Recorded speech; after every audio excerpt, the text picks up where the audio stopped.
Hey, what's up, everybody? It's Pastor Chris. We are back, Tuesday Testimonials. I feel like right now, where our country's at, the world's at right now, everybody needs more hope.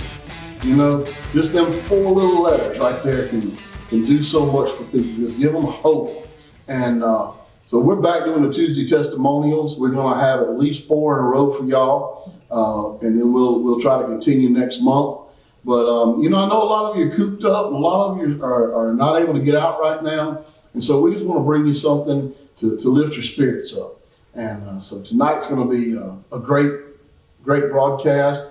One of my favorite people of all times is with me tonight. And so without further ado, I'm going to introduce Big John. Big John is in our Mountain Movers program. And he actually carries a lot of weight around there. And I ain't talking because he's big, I'm talking about he helps take care of business down there. What all do you do down there, Big John? I'm a house leader and also I manage over the kitchen, you know, helping the guys, you know, show them the right things to do and the way to go about it, the way to talk to anybody, you know. You want somebody to talk to you the way you want to be talked to. Right. So we try to have respect and, you know, we got like 30 guys in there, a little over 30 guys. And since I've been there, I have, you know, it's going to be an argument, but it hasn't been a fist fight. You know, we're blessed for that. So how long have you been down there?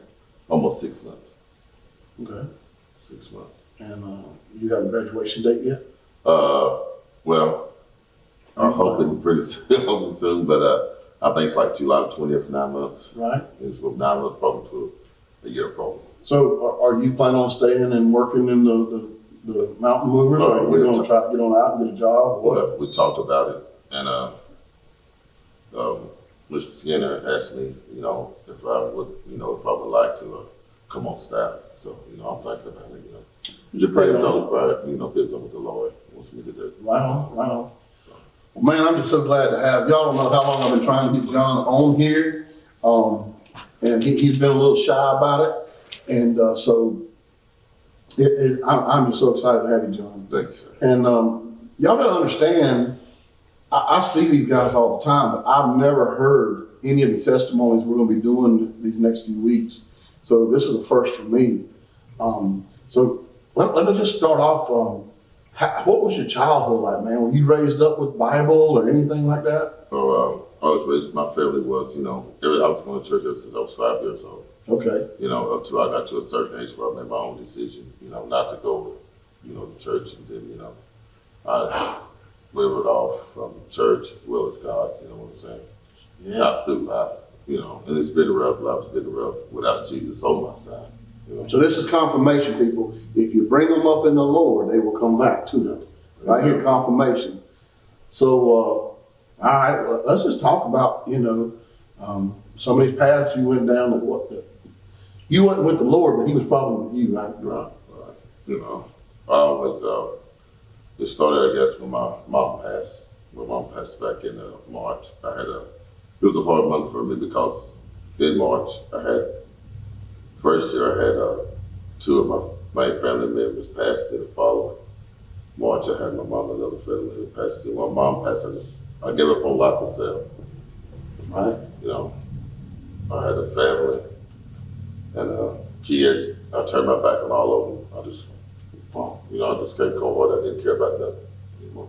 So were you, before this, as a teenager, what was your life like then? Were you into any kind of violence, drugs? No, I wasn't. Did you play sports? No, I never played sports. Loved fishing. My dad took me fishing when I was 5 years old. I've been fishing ever since. I love fishing. Right on. I do too, man. Yeah.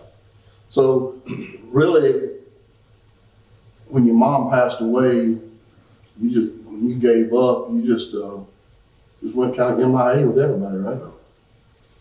Yeah. On my own, you know, everything I did, I thought I could do on my own without asking Jesus for help. Right. And it's not possible, you know. I was an alcoholic, used drugs, you know, just did what I wanted to do. It wasn't right. Okay. Now, this started way before March, though, right? Yeah, it started back in probably after I got out of high school.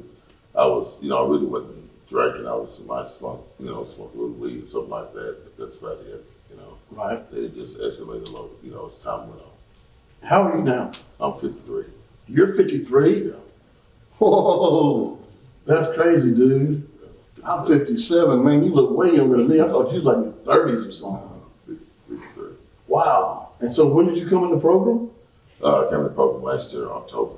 Last year in October. What was the breakdown that you finally said, I can't do this without you guys, I need to get some help? It would happen like in October. I would have a party with my friends over the weekend. And so I was in Nashville, and I took me a shower, and I was getting ready to go to a place that served breakfast.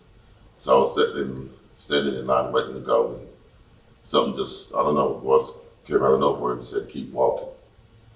And so I left there and walked up to 2nd Street where the library is, and across the street, it's where they feed at every Sunday. And that's where I met the mountain movers at. Oh, okay. Yeah. Wow.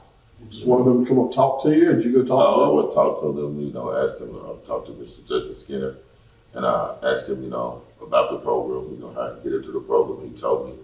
And then, I asked him how long it would take to get into the program. He said, are you ready right now? And I said, yes, I'm ready. And, he took me, got my things, and here I am. Wow. And so the drugs, the alcohol, that's behind you. Yeah. It really is. It don't bother me. I don't have the urges. I'm not saying that I'm a Christian man. No, I'm not yet. But I'm headed that path, and it looks good. Right. Well, I know I was supposed to baptize you. Yeah. And then it got canceled. Yeah. And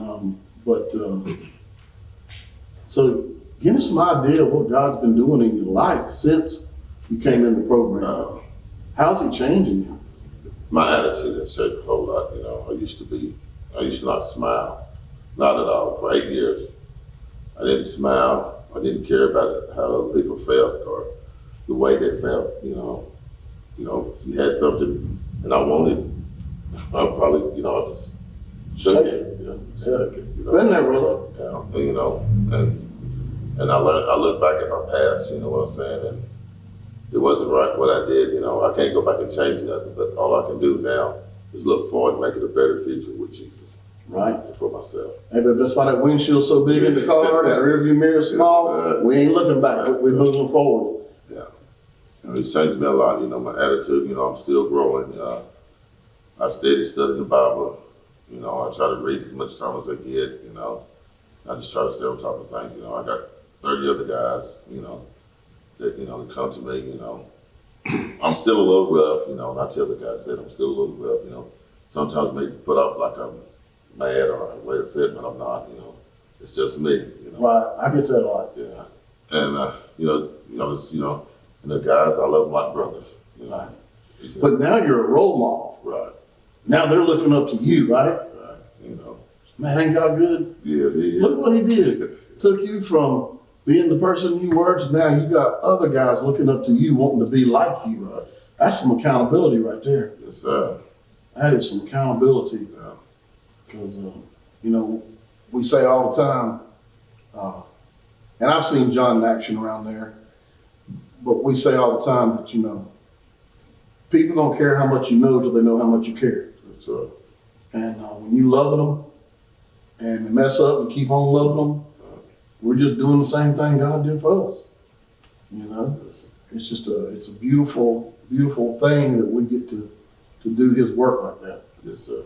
So, so we just praying on the plans of what might be down the road for you. Yeah, like I said, I love cooking. I love cooking. I got something like that. I like to, see how things go. To start off small, with my own little business. But like I said, I just want to wait and take my time. And like I said, I'm 53, and I just want to take my time and make sure that I go the right path this time. Right on. And if you start that business, Yes, sir. when I got a team challenge, Uh-huh. I was an airbrush artist. And God blessed me with a contract for Walmart. And I don't know how I come about it, Billy Graham's son had ordered a bunch of these little aluminum star crosses that were stamped out the cross. And I run across a poem called Cross in My Pocket. And man, I printed off a whole sheet of them, just little ones. And every time somebody come to my counter, I'd give them a cross with their change and that little poem. And the poem talked about the price that Jesus paid for me on that cross. And then people would carry them crosses. And so I was able to not only have my own business, I was ministering so many people. And I'll never forget one time, we were doing baseball helmets, and this lady brought her son's helmet in for me to paint. And I told her it was gonna take a week to do it. So I took the helmet, I took her money, I gave her her cross and her poem, and she walked out, and about 15 minutes later, she comes back to my counter, and she's just bawling. And I was like, lady, I'm sorry, it's gonna take a week, you know? And she goes, no, that ain't it, that ain't it. I was like, well, what's going on? And she said, before I came in here today, I've been going through some real hard things. And I prayed and I asked God, I said, God, if you're real, show me a sign. And she said, the most least likely person I ever expected handed me a cross and a poem about Jesus and the price that was paid. I knew you were that sign from God if he was real. So man, you can live your dream and still spread the gospel, and he will bless your business. You know, Paul, who wrote 13 books of the Bible, did you know that by trade he was a tent maker? I didn't know that. I didn't know. He had a tent business. Yeah. And he went out and God told him, he said, you go preach the gospel, I'll take care of the tent business. You won't have to worry about nothing. I got this. And he did. And with me, I ran out of them crosses and I quit giving them out. And it wasn't long after that. That was 4 years I did that. It wasn't long after that they jerked all of our contracts, and I no longer have my business. So if you'll be faithful to God, he'll be faithful to you. So if you want to go out there and start that business, baby, you go and you rock it. But you make sure you give him the glory. You put up some kind of sign to let people know you wouldn't be where you at without him. That's right. I would give him the glory. Yes, sir. Well, Big Daddy, I've enjoyed having you. I'm sure I did that. And I've been waiting on this a long time. So we got to keep our social distancing right now. So that's how we know it's 6 feet, because that's a 3 foot on each other. All right. Well, hey guys, y'all. Hope you enjoyed this week's Tuesday testimonials. Guys, right now, church is going crazy. Should we have service inside, outside? Should we not have it? Should we live stream? So right now, we're needing all the support and help we can get. If you would like to donate to our ministry, please go to the www.soulrevivalbikerchurch.com/give and just give what you can to help us out. Big John will tell you, we take food down to them all the time. We try to take blankets, whatever they need. We got our prison ministry going on. You know, right now we're having to buy envelopes and stuff because we can only write them letters to support them. We try to get them Bibles and reading glasses on a regular basis. And, you know, we don't have a church building. We're blessed to be able to borrow a church building. So all of our money goes right back into our ministry. And we appreciate all the help you can get. Hey, we love you. God loves you. Nothing you can do about it. Peace out.